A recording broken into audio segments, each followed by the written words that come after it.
Hello and welcome. You're listening to Hobby Homies. We are your weekly war game and board game podcast. My name's Shane. As always, I'm joined by my co-host Fox. What's up? This week we are talking board games. Yeah, we are.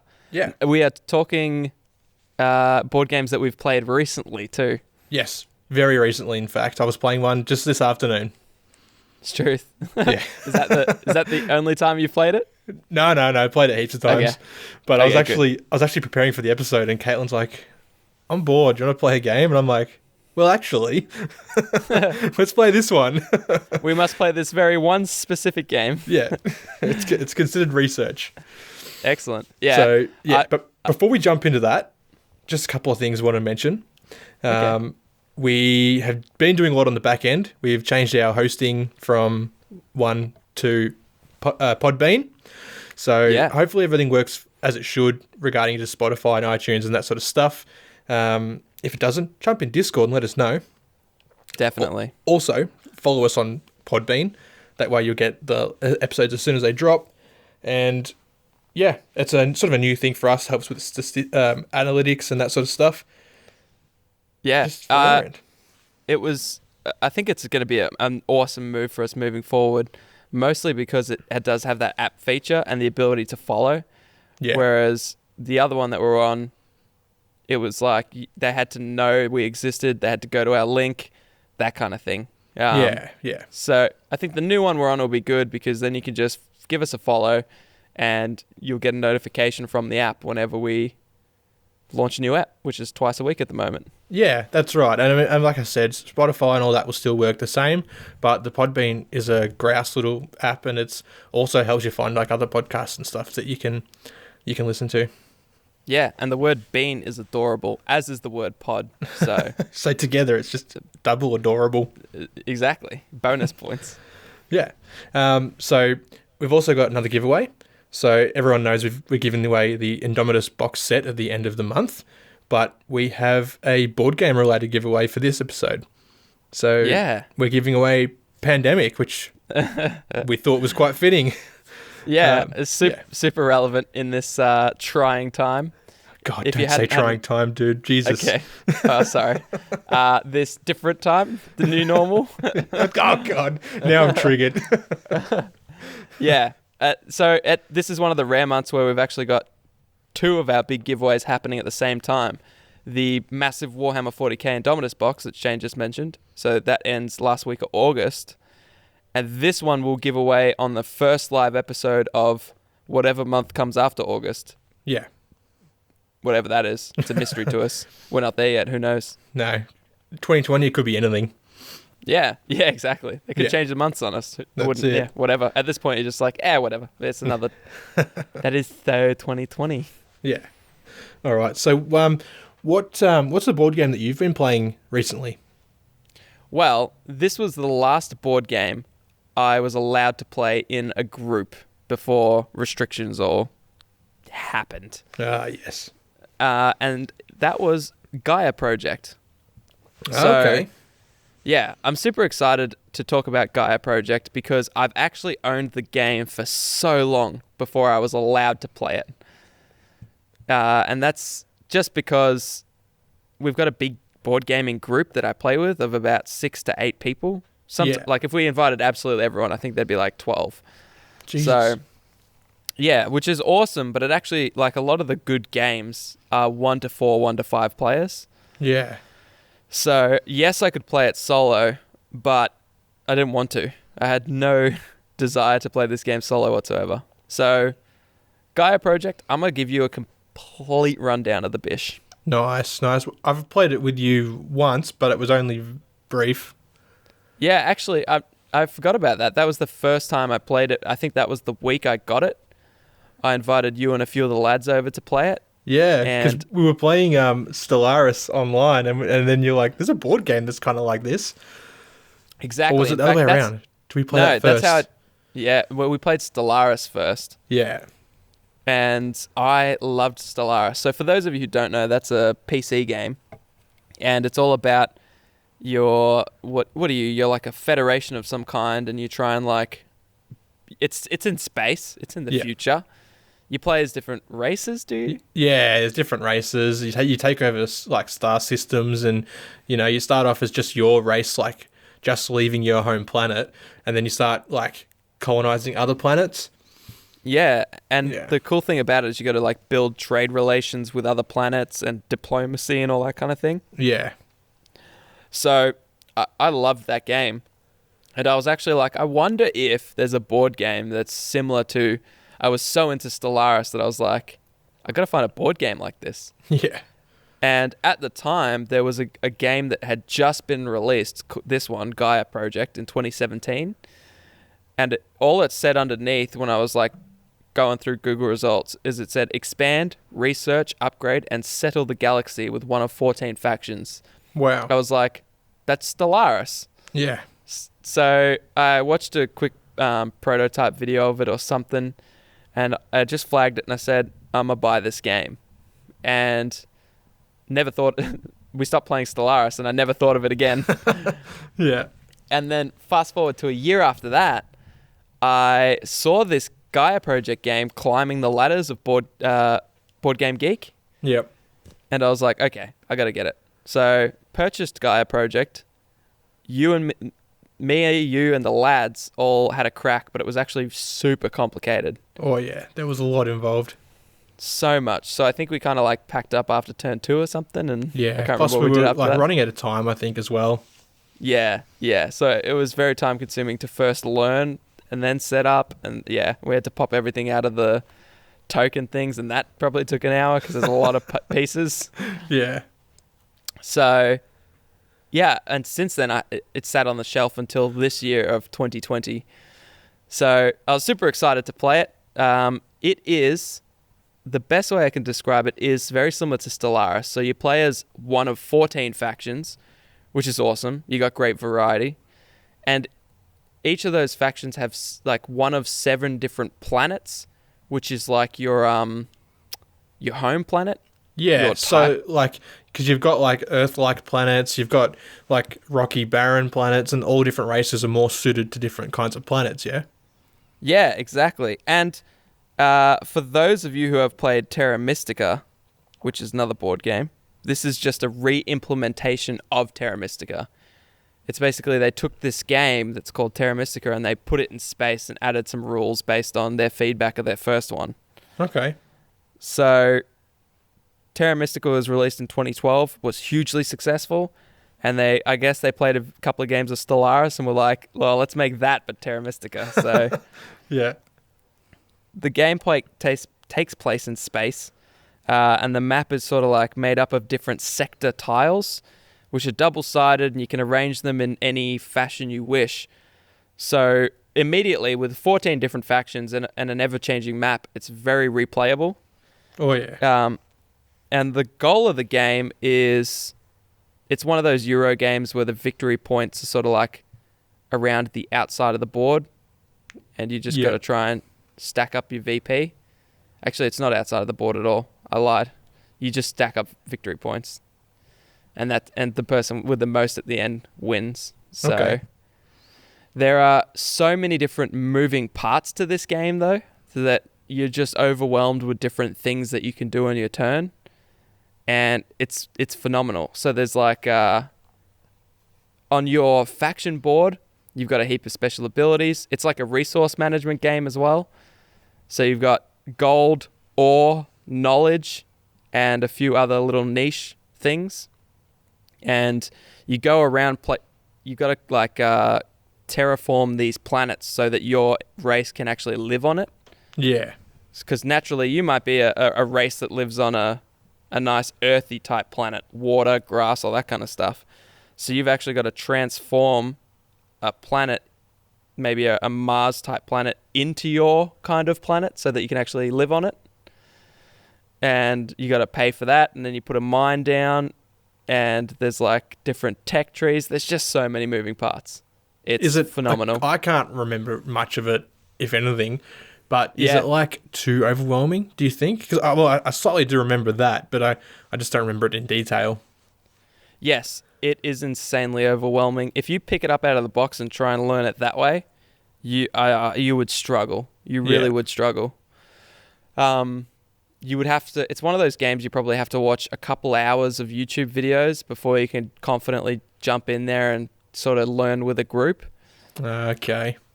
And a moment ago, I double lied. There is actually a game board, and you move your piece around it when you get victory points, but that's neither here nor there. Yeah. So it's, and the most complicated part is learning all the different moving pieces, because you've got, on your player board, you've got mines, trading posts, science labs, a massive, I forget what it's called, like your main base thing. And you've got to like build a mine, and then once you've got a mine down, you can upgrade that mine into a trading station. Okay. And then once you've got a trading station down, you can either upgrade that into your main base or go across and upgrade it into a science lab. But every time you upgrade something, you take a piece and put it back on your board. So it's like you almost lose a mine, which is fine, except every time you put a piece out on the board, you get more income. So there's a lot of tension and a lot of different moving parts, because, for example, if you place a mine down, you get an extra ore per turn. Yeah. But if you then upgrade it into a trading station, you lose that ore per turn because you put the mine back on your board. There's so much. Okay. But then could you use that trading station to like bring in ore? Like, can you trade with other players or no? The trading station is a very interesting mechanic of its own. When you put that down, instead of getting ore from the mine, you get gold from the trading station. Okay. It's like you're selling whatever you're mining out of it. Correct. Yeah. And if you put that trading station down within 2 spaces of another player, it's half price, and they get to charge some of their energy, which you didn't even know existed, but there's energy. Yeah. So on your player board, you've got, the construction side of things and the income, but you've also got energy, which you have to charge up to do certain things. And then you've got a whole different, you've got then 3 more boards, for the general players to interact with. And there's a board that has research tracks, and there's 6 different research tracks, and you can either specialize in one, whether it be exploration, which increases the distance at which you can explore. Yeah. And then there's 5 more tracks just like that. Okay. And then there's a separate board that has like the end of round bonuses. So each round, for example, it might say for this round, for turn 1, you might get 2 victory points for each mine you put down. And then turn 2, it might be, hey, you get 2 victory points for every research tile you pick up, for example. Yeah. But each of those end of round bonuses are random as well, from a stack of 15 of them. So there's just, and that's what's so overwhelming about it. Like, having played this multiple times, you can explain it, but if you just picked up this behemoth of a box with tiles and tokens and 14 races and oh yeah, but that sounds like you could just be buried in it, man. Yeah, man, I was, but I think it's like a double-edged sword anytime you have something that is so complicated, because the replayability is usually off the charts. Yeah. Because I could play this game literally 14 times in a row and have a different race every time, which changes the game because they've got faction specific abilities. So and my gaming group loved it. It was tricky because 2 of them had played Terra Mystica before, and because the game's so similar, they absolutely just put us in the dumpster and rolled us down a hill. Yeah, so they knew their way around it. Oh, heck yeah. It's like they'd played before because the games were so similar. And so me and my mate are just out here trying to figure should I build on this planet or build on this planet? They're just steamrolling the joint. Yeah. And they're like, okay, so I'll put a mine down there and a trading station there, and then I'll upgrade that to activate this ability and grab this tile, and I'll do this research, which gives me a knowledge, and I'll use that knowledge to get another research tile, which gives me the bonus to get the end of round turn. And I'm like, all right, I think I'll put a mine here. No, wait. Over here. That'll do it. So that'll do it. That looks good. That looks nice. Yeah. So, man, but yeah, it's an amazing game. It's actually right now, as of recording this episode, it is ranked 7th overall. Oh, wow. Of every game that is polled on Board Game Geek, this is number 7. Yeah, over 100,000 games on there. Yeah, and they reckon this one's number 1. They're out of their mind. No, number 7. That's crazy. Yeah. So, it's a pretty modern game too, being 2017. It's quite recent, Yeah. which is nice. There's no expansions or anything for it. It's just one of those games you can go, pick up the box, and start playing. So it's nice. Yeah, definitely. If I were to rate it out of 10, I should have... The way I said that made it sound like I'd thought of this in advance, but I have not.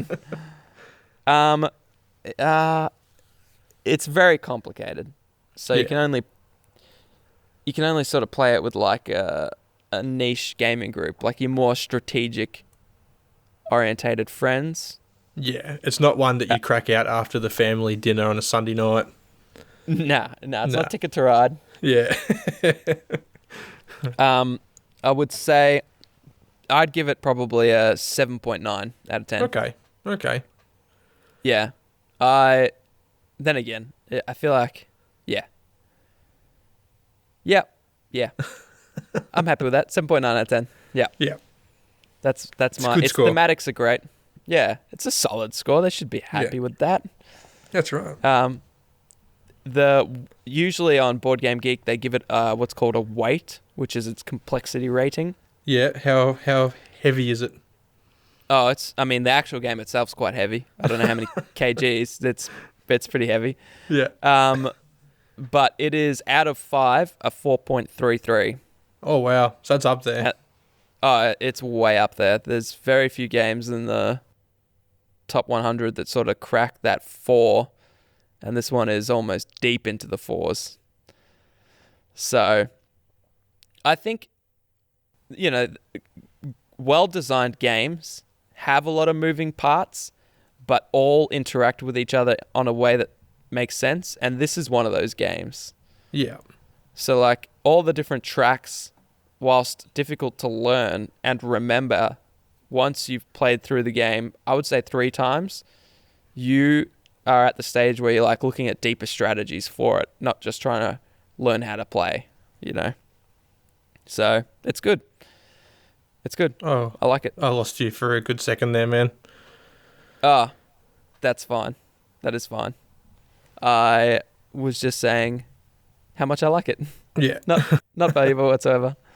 As you guys know, we're recording via Discord, and unfortunately we've got technical troubles. So we're doing what we can to get by with COVID. Yeah. Yep. Here we are we haven't seen each other in, it feels like years. It does feel like years. Considering we used to see each other like twice a week. At least. On a slow week. Yeah, yeah. And that's the toughest part about these board game apps. Like, I was like, man, I used to play board games every Friday. Yeah. Now I'm talking about a game I played 2 weeks ago, and that feels like forever. It does, man. Like, when you think of it like that, it's not a long time, but like, feels like a long time. Yeah. Feels like a big old long time. Feels like an eternity. I'm gonna grab another beer. Do it, man. Oh, have you already done it? I've done it. Oh. Fridge is in arm's reach. Oh, damn, dude. I just tried to do it quietly. You didn't have to because you announced it. I am going to get a beer. Fox, I'm going to go get a beer. I have returned with my beer. I have a beer. And then he cracked it and it was like... So, first of all, this is where I would normally say, all right, Shane, what about your game? But I think your game is going to be slightly different. Yeah. Well, look, I've got, as per our normal board game episodes, I've got a little something up my sleeve. Yeah.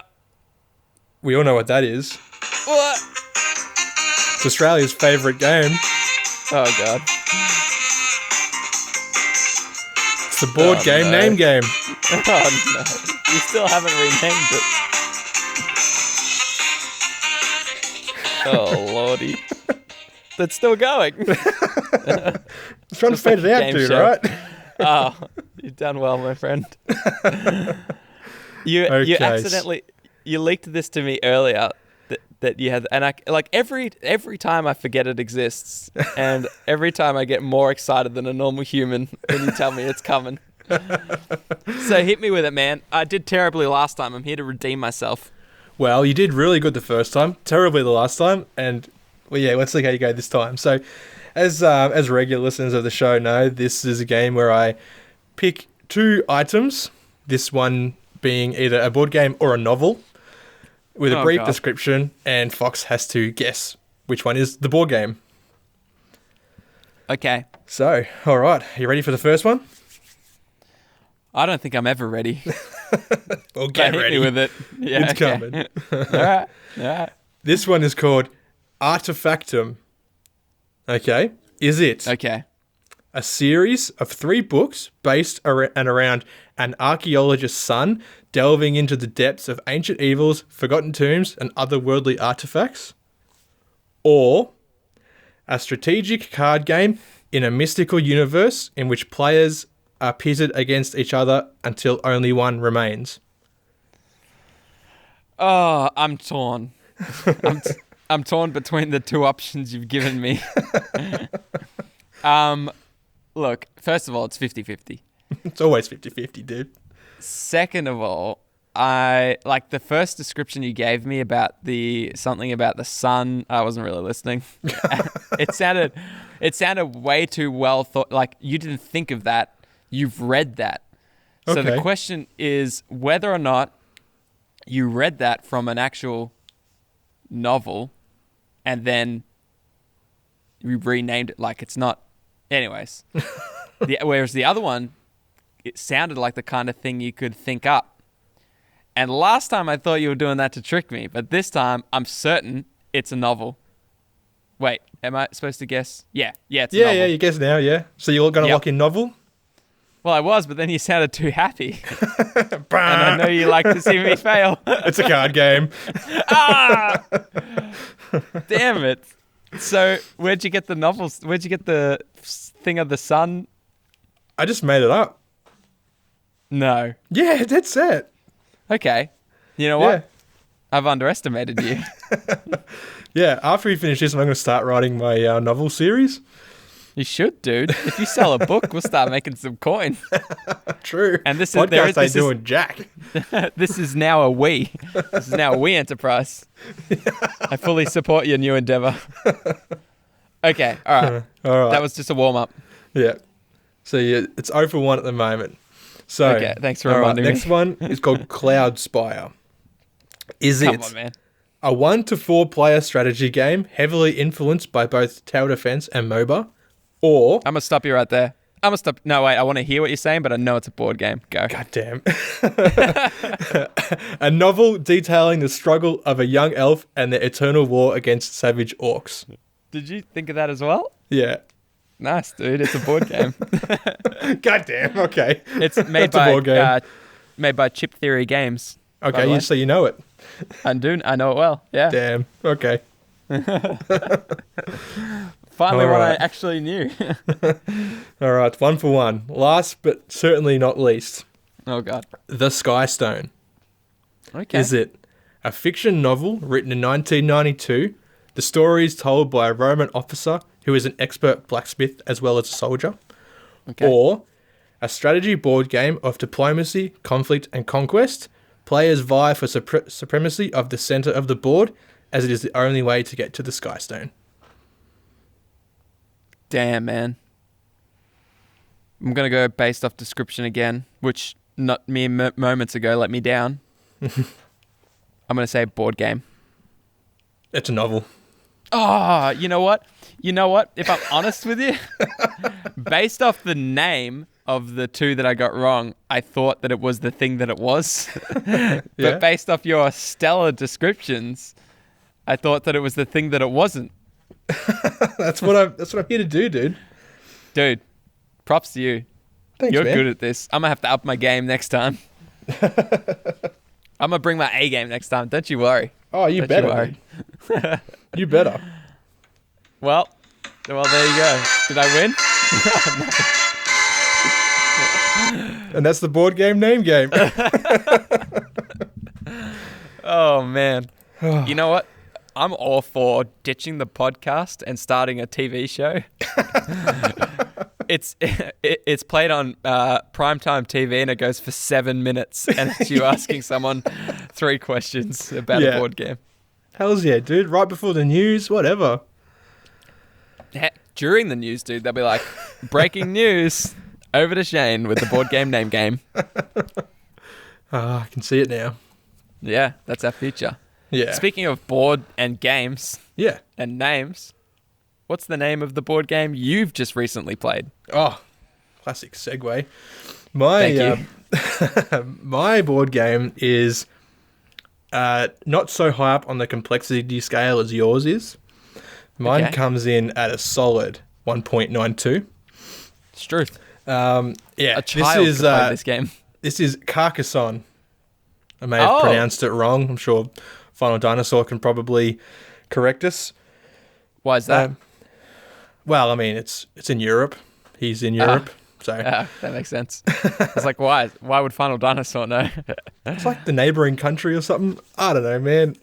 Anyway, he basically invented it. Tell me more. Anyway, so it's one of those classic Euro games, like Ticket to Ride. Like not a whole lot to do per your turn, and very easy to learn. It's kind of like one of those first turn games that you can pick it up. Remember how we had the old scale, first turn, first game, 3 games in sort of thing? Yes. Yeah, this is like a first turn. Once you've done your first turn, you know what you're doing for the rest of the game. Okay. Well, that's good. So, real easy to teach? Very easy to teach. This is one that I play with the boss a lot. She loves it. I reckon the other night we played it probably like 10 times. The replayability on it is just great. And like quick games, like 20 minutes, and then you're through your game. Damn, so that's great. Yeah, so the game board itself is built by the players as the game progresses. You start with just one tile on the board, or if you use expansions, you might start with like a river. And you draw tiles that are like shuffled and face down in a deck. You draw them and place them, and on the tiles they've got things like city walls, they've got roads, fields, and you sort of have to like marry the tiles up. So a road always has to go against a road. You can't just have a road dead ending against like a field or a city or something like that. Okay. So placement comes in, and when it comes to scoring points, you use those little wooden characters called meeples, and you place those in different places. Like if you're building a road, you can place them on the road, and they become like a highwayman. And then when you close off the road at each end, like either like a town or a city or whatever, then you score points for however many tiles long your road is. Wow. Yeah. And it kind of works the same. Sorry? Is it like a map building game, would you say? Pretty much, yeah. Because you start with just like nothing. And then, by the time you're done, you've built this whole little world with roads, rivers, cities and stuff. It's pretty fun. Like it's satisfying at the end when you go, oh, this is cool. Like you see like the layouts of all the different towns. Wow. Yeah.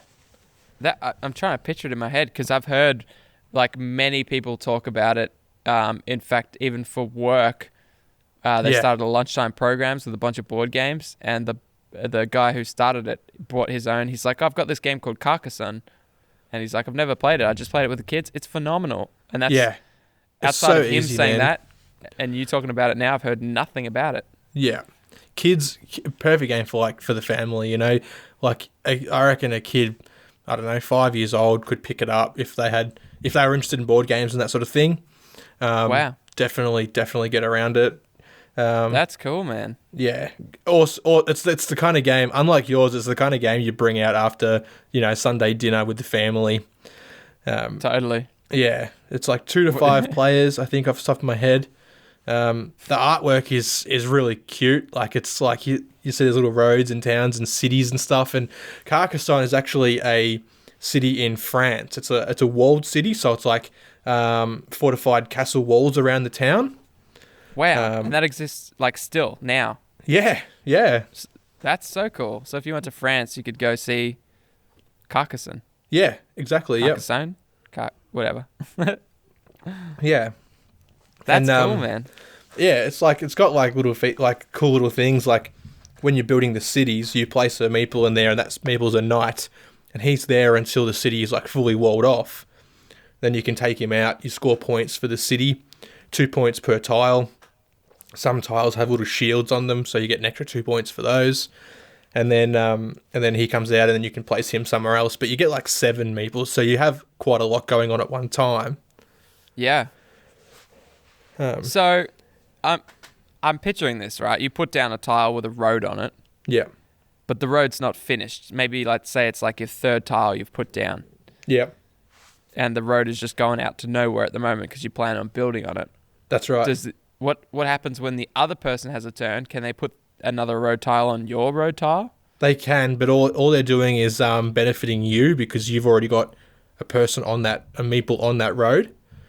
Okay. What you can do though is if you're building a road and I'm building a road and our roads somehow connect, right? Yeah. Then I think we both score points or we get like half the points or something, like both of us. So it's strategic in a way where you kind of like you just like you can deny people like finishing their roads. You might be able to place a tile. So if they're building their road and they know where it's going to meet up, and you happen to get a road with a turn, you could like place that, and then that sort of denies them from finishing their road. Although, like if they were beelining for a city, yeah, the tile before they get to a city, you can hook an L on it. yeah, it has to be 2 tiles because your tile would have a blank end which couldn't go against their road. Okay. But yeah, but I mean, it still gives them time to like, they can chuck a hooky as well and try and meet up somewhere else. That's cool, man. It Yeah. sounds fun. Yeah, it is, man. It's just like it's so like peaceful and satisfying as well. Like, and the games like sometimes they swing. Like, Caitlin absolutely destroyed me today. Like, I was killing it at the start. I was on like 30 points and she was on 0. Yeah. And then out of nowhere, she just came with all these clutch moves and beat me by, I think I was on like 70 points and she got to like 100 or something like that. It was just crazy. Damn. Yeah. That's fun. Yeah. That adds to the game when like you're engaged the whole time. If you let up. Every turn, like you pick up a tile and you're like thinking, where can I put this? And sometimes you're thinking a few steps ahead. You're like, all right, next time I get one of those tiles, because there are like a few of each. Next time I get one of those like hooks, like left turn tiles or whatever, I'll finish that road. And then you think, but if I put this here, I can complete this city. Like there are a lot of decisions you have to make during the game. Yeah. Do you have like a hand of tiles then? No, so you're just drawing one and placing one. Oh. Yeah. Yeah. Oh, but I suppose you've got so much on the board that the chances are that will be useful somewhere. Yeah, sooner or later, yeah, whatever you draw generally is useful. It's sort of like, I'd say maybe like the first quarter or third of the game, you're like just building the area and you're like starting to like put down meeples. By the middle to the last third, you're like trying to grab as many points as you can.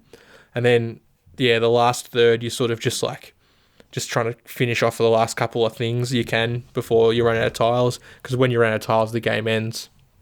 Oh. Yeah, and like if you have any roads that aren't finished, you don't score points for them. If you have any cities that aren't finished, you only score half points. Instead of getting 2 points, you only get 1 point per tile. Wow, okay. Yeah. So you got to keep an eye on is there like a big stack of tiles and you're just like, there's only 4 left. Yeah, I'm not going to finish that road. Yeah. And then because there might be 4 left, but you've only got 2 turns. There's only 2 left, really, And okay. The game generally has like 3 stacks of tiles. We've played a couple of times with just one big stack. Not that, there's probably no difference, drawing out of 3 stacks because you can't see what's there anyway. Yeah. But yeah, it's such a fun little game, man. And like I said earlier, it's just so quick. The box says like 35 minutes, but man, we smashed it out in like 20, I reckon, if that. Do you reckon that's because of how many times you've played? Probably. Yeah, probably. The first couple of times probably took us a bit longer because, like, every time you're placing a meeple, you want to, like, read the rules and make sure you're doing it right. The rule Oh, book yeah. isn't big. It's like 4 pages or something like that. Damn. And there's a few mini expansions. One mechanic of the game is as a mini expansion that comes with all the new editions now. It's just called the river. So, like, your first tiles you place is just a river. And on that river's edge, you have some, like, bridges with roads and cities and stuff. Like, it gives you places to work from, where the original game is just, like, that one tile you place is just, like, a road and a bit of a city and a farm Right. on one side. So, like, there again, you've got a lot to work with because you're always going to pick up either a road, a farm, or a city. But the river's just kind of cool because it just has, like, a whole bunch more options. Yeah. Yeah. Man, it sounds fun. I just Googled a picture of it, and there's like 200 plus tiles on here. Is that an expansion? Oh, I might be, because I know that when we play, I think it was like 70 something plus the river, so probably like 85 tiles. Oh, yeah, I see the smaller games. Yeah, okay, the one I was looking at was an expansion. Or like a bunch of expansions. I think there's like a one that's like the big box of Carcassonne or something like that, and it's just like got a whole bunch of expansions in it. Yeah. But the game itself, I'm pretty sure it's like $35 or $40. So, like, as far as board games goes, it's like really cheap. And the amount of, like, playability of it is just insane. Like, every time we've stopped playing, we haven't been like, oh, I'm sick of it. It's just like, oh, it's like getting late or at dinner time or whatever. Yeah. The fact that you played it 10 times back to back speaks wonders for its its replayability. I just posted the picture I saw in our board games Discord. Oh yeah, where it's got like just a billion tiles, so you can see the one I'm talking about. But I see pictures of the normal game, and it actually, I kind of like the smaller thing. It feels like you're building much more of a city rather than that big picture I saw as like a whole bloody country. Jesus Christ, dude! I'm looking at it now. That's got to be like expansions, man. Yeah, but even the colors look a bit different, so I don't even know if it's proper. That might be the first edition because the art on ours is like the second edition's a bit better. Yeah, it might be the first edition box, but because they re-released it in like 2014, I think, or 2012 or something like that, and that's when it started coming with like the river expansion. There's one called the Abbot, which is like there's these tiles called monasteries. And to score a monastery, what you do is you have to place it. You place a meeple on it, which is your monk, and then you have to fill in the 8 tiles around it. So it's like a block of 9 tiles, you know, 3 by 3 by 3. The monastery is in the middle, and you fill in those tiles around it, which can be any way. It can be roads or cities or farms or whatever. But when you score that last tile, you get 9 points for it, and you can take your monk and place him elsewhere. Oh, can the opponent deny that process at all? Not really, because there's not really any ways they can like block you from placing tiles in that sort of aspect. Because, like I said, there's always a way for a tile to like. Generally, always a way for a tile to like fit up against another tile. You know, unless maybe with some good road placements they could, but it would be difficult because all it takes is for you to get like a turn, and then you can like. Fit the turn in there and then add another bit of road or something like that. But dude, I'm sold. It's quick, it's cheap, you can play it multiple times, it's easy to learn. I feel like the wife would be all over this. Oh yeah, man. Like you said, Sarah's been playing Ticket to Ride. I reckon she'd get around this too. Yeah. It's just got that European game feel, you know, like not super complicated, super fun, super replayable. Yeah. The victory points, man. A lot of the time can like after the game, the victory points can change too, you know, like there's some like you can use what they call farmers, which score on the fields, right? And you don't score them until the end of the game. So you can think you've got the lead, and then all of a sudden you didn't realize old mate has just clutched it with like 3 farmers.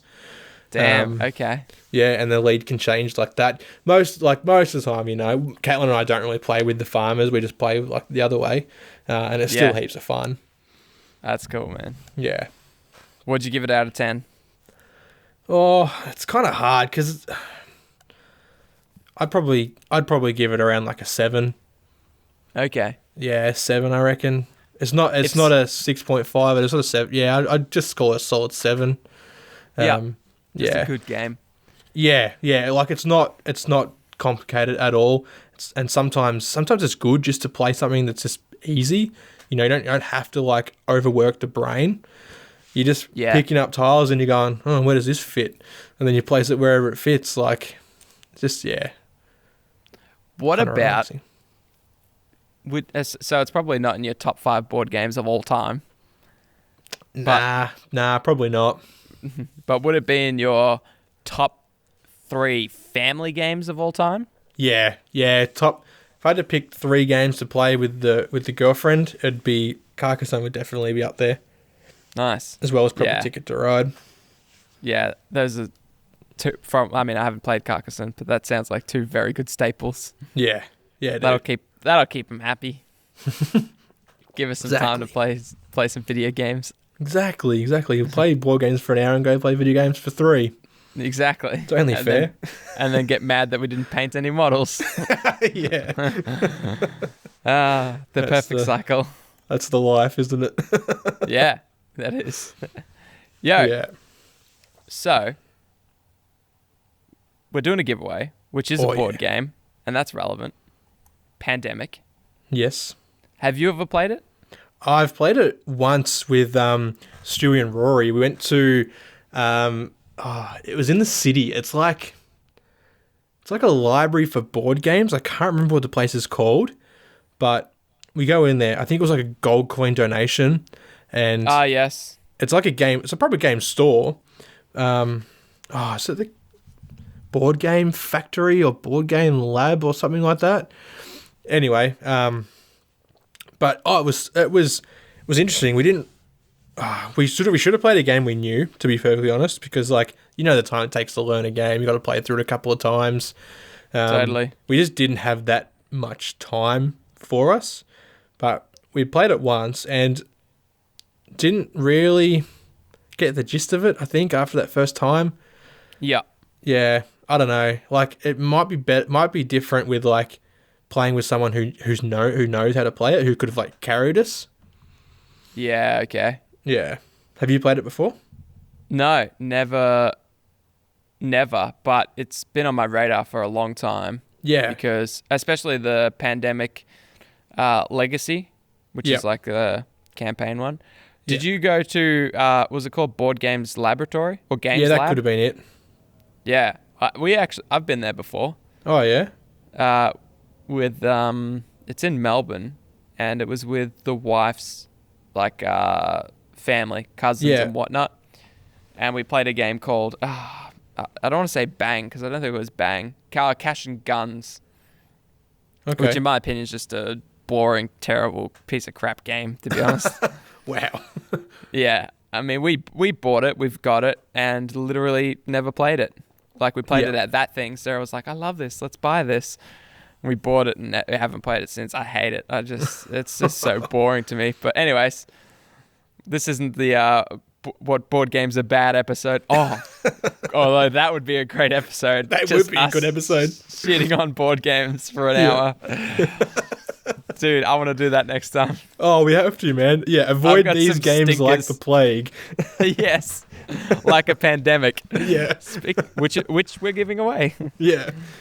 So jump on the Facebook, which is facebook.com/hobbyhomies or fb.me/hobbyhomies to check out. We'll be posting hopefully today or tomorrow about how you can enter that. Yeah. It's also going to go on the Discord as well. We always put our giveaways in there. Yeah. I mean, if you're a board game fan, jump in the Discord. We've got a whole board game channel. And yeah, we want to hear what games you like, what you put in your top 10 of all time, what games we have to review / play next, all that kind of stuff. We've also got a tabletop simulator chat room in there. So, if you want to play games with one of us on tabletop simulator, we can definitely get around that. Yeah. Oh man, dude, that would be dope. Yeah. I actually played Spirit Island with my friend Blair on TTS the other day. Oh, nice. I played Ticket to Ride and photosynthesis with Caitlin a few weeks ago. There you go. Yeah. So we got some stuff happening in there. To get a Discord link, just go to hobbyhomies.com and click the Discord picture. It's like an icon. And yeah, jump in. That's where we post our giveaways. We've got a ton of different channels because we're into all kinds of hobbies here at Hobby Homies. So yeah, we'd love to have you stop by. Yeah, and it's so easy to enter the giveaway as well. Like all you have to do is just, like Fox said, just go on Facebook, just like the page, and what was the other thing? Comment on the post. Yeah, I think comment on the post. Like the post. Yeah, like and comment on the post. Yeah, and like the page. It's all in there. I can't keep track of it all. We're giving away so much stuff, dude. Oh, I know, and the Indomitus box as well. Which, I mean, you guys, if you know Warhammer 40k. Indomitus box. Need I say more? We're giving away one of those suckers. Yeah, and we've got giveaways in our live episodes, which happen at the first Wednesday of every month. Yep. Like we do little prizes in there. So yeah, it's get amongst it. Jump in the Discord. And you'll get free stuff. Eventually, jump in the Discord, get free stuff. Oh yeah, that's it. And what are we doing next episode, dude? So, you and I have begun our journey into Test of Honor.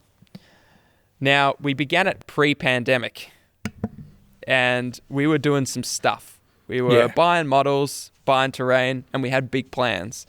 So, next week, we're going to be talking Test of Honor, and it's going to be a bit of an update where we're at with it, what our plans for it still are, now that we're in the middle of a pandemic and all that kind of stuff.